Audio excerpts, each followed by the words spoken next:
জীবনে ভালো থাকতে চাইলে নিজেকে নিজে ভালোবাসেন, অন্য কেনা। নিজেকে ভালোবাসার মতো মানসিক শান্তি কোথাও নাই। যদি আপনি কারো মায়ায় না পড়ে থাকেন তাহলে ভুলেও কারো মায়ায় পড়বেন না।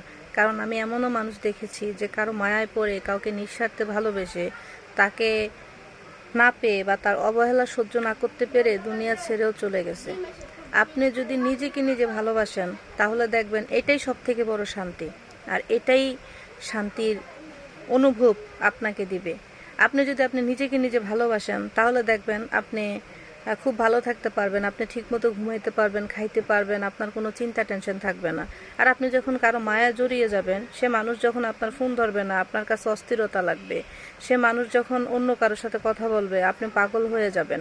আপনি তাকে কসম খেয়ে বলবেন তোমাকে আমি আর ফোন দিব না, কিন্তু বিশ্বাস করেন আপনি তাকে ফোন না দিয়ে থাকতে পারবেন না। কারণ মায়া এমন একটা জিনিস, মায়ায় পড়া সহজ কিন্তু কাটানোটা সহজ না। আর মানুষ আছে যারা মানুষকে অবহেলা করতে পছন্দ করে। ধরেন আপনি কারো মায়ায় পড়লেন, সে জানলো আপনি তাকে ছাড়া দুর্বল, সে মানুষই আপনাকে অবহেলা করবে এবং কি এমনভাবে আপনাকে কষ্ট দিবে, আপনি নিঃশব্দে চিৎকার করেও কান্না করবেন। এবং কি আপনার পছন্দের খাবারটুকু যদি আপনার সামনে এনে কেউ রান্না করে দেয়, আপনার কাছে ভালো লাগবে না, আপনার মনে মানসিক অশান্তি কাজ করবে। মানুষের মায়ায় না পড়ে নিজেকে ভালোবাসেন, কাজে লাগবে।